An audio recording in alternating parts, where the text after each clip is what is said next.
Hello, my name is Peter Parfitt. Welcome to the new Brit workshop. We're finishing off the TV cabinet today, and we're going to do the top and all of the little fiddly bits that I've left out from the other videos. And the top is solid walnut with a solid walnut edge to it. It's made up of 3 pieces of walnut there and plus 4 pieces which form the edging.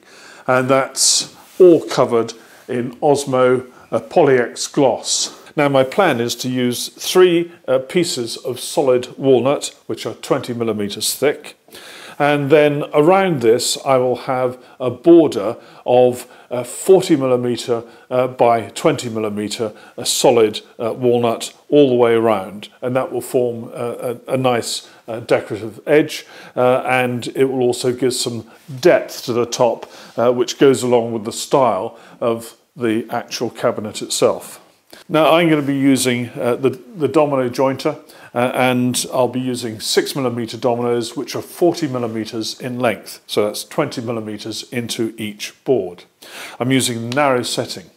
Now the narrow slots to me are the right way to do this, because you just need to mark accurately where you want them to go and everything comes together perfectly.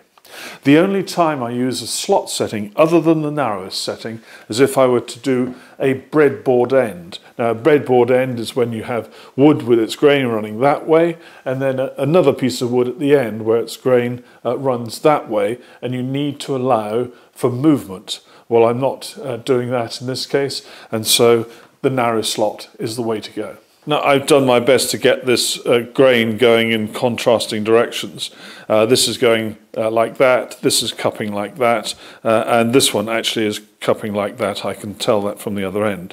And so that hopefully will reduce the amount of distortion as this wood dries further. Well, I've marked everything up and I've turned this board round. I'm going to start with the cuts here. I'm just checking. I've got my width setting on the narrowest. I've got my depth here set on 20, and the height of the cut on this scale it's 10, but on the quick reference scale here it's 20. So I'm all ready to go.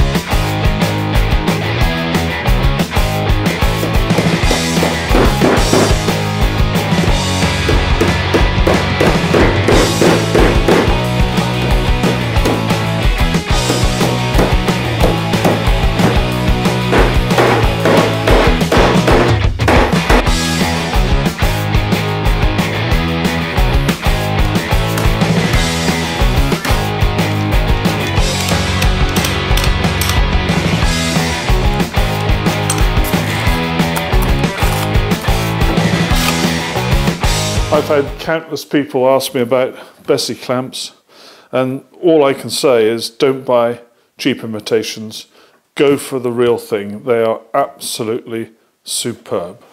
Now you do need to check that you've got the tension on the upper clamps and the lower clamps about right, because what you don't want to do is to cause any cupping. And I've got a little bit at the moment, so I'm just going to slacken off on these top ones, and I can actually see that cupping disappear as I do that.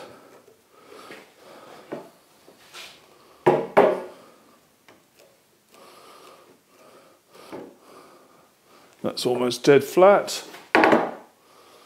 Yeah, I'm pretty pleased with that. I'll just now do a compensatory tighten up on these. Just check, that's nice and flat. I'm happy that everything is squeezed up well. I know those dominoes are going to hold this together nicely, and the glue along those faces is the icing on the cake. Absolutely super duper. Well, the glue's gone off on these boards, and the domino has made an excellent job. I'll try and illustrate this to you with the light, and I'll run the scraper just gently across there. It doesn't get hooked up on it anywhere or across there. So that's super duper. And now all I've got to do is to trim this for shape, and then put a border around it, again held on with the domino, and that's the top done. Now, in order to hold the top on, I was originally going to put some pieces across these corners with a hole through the middle to go up. But of course that can't be done at the very back, and so I've changed my mind, and I'm putting some pieces on the inside here with holes in, and I've got some pieces to go on at the front here, and these will be screwed from underneath into the top to hold it in place. I know I'll have a gap at the back, but I'm not worried about that. It's not enough to be a concern. I've got a screw hole there into the top, and there will be a screw hole here and here into the top as well, so that will be fine. Well, I've nearly finished the top. I've got some solid walnut edging to go on. Mine is going to be 40 millimeters high and 20 millimeters deep, and it'll be mitered at the corners.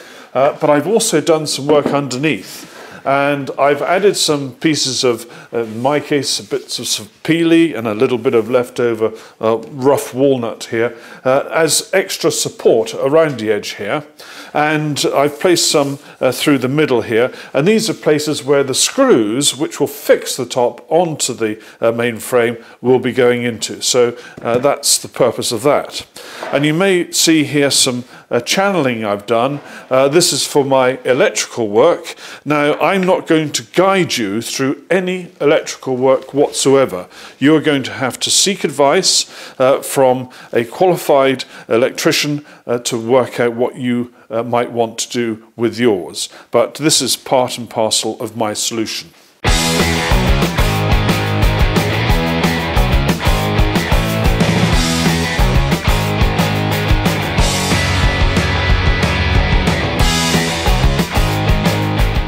Now, in order to raise the top up just by a fraction and put a little gap at the front, which makes a rather nice design feature, I'm planting this little distance piece. It's solid walnut, and it has to be 10 millimeters in from the front edge and 10 millimeters in from each side. And we do the rest in a similar fashion, and we have to put a piece in the middle here, in fact 2 pieces in the middle here as well. And that's now complete, and just got to make sure there's no glue around the detail edge. Well, that's it, the top is on, and I've also done all of the sanding. I did it really carefully with the top on, but I did the drawers separately. Now you note that these 2 glass fronted drawers, I've put some masking tape on those. I did start to sand them without any protection to that glass, and I just caught one of the pieces of glass just a dash with the sandpaper, and it made a scratch. So I thought, right, got to protect the glass, and so I've now put this masking tape on, so perhaps you might consider the same. And now it's time to put the Osmo on. Hey!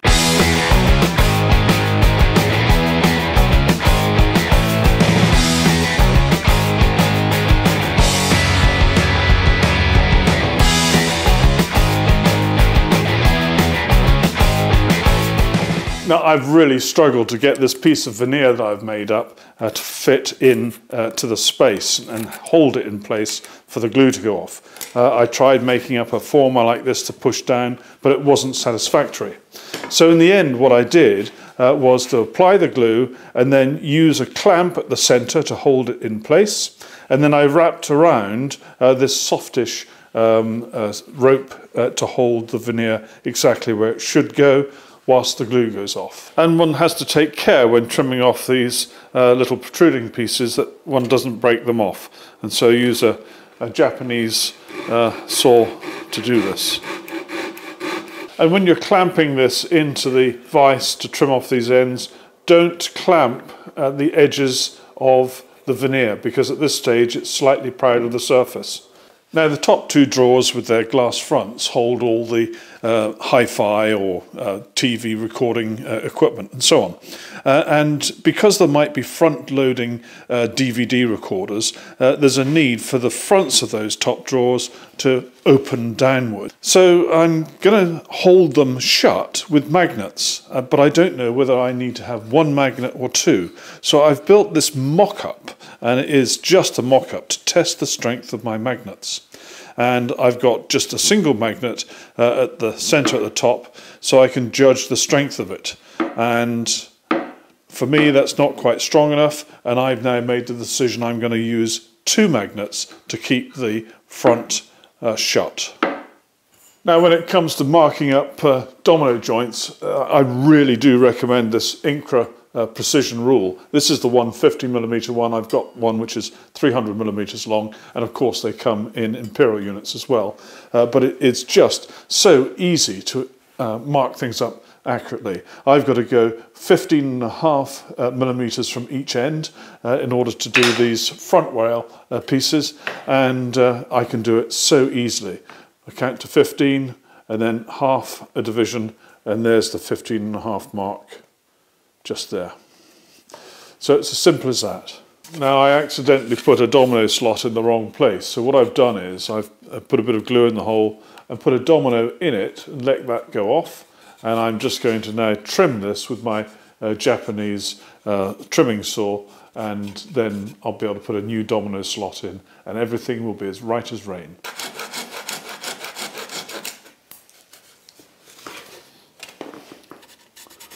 And that's that done, and now I can put the new slot in there. And there it is, and you can just make out where I had to do the repair. Now, I really have to highlight the benefits of this Incra flip fence. It really does make cutting out so simple, and in combination with the Festool Capex, you've then got a sort of dream team for cutting wood to the exact size.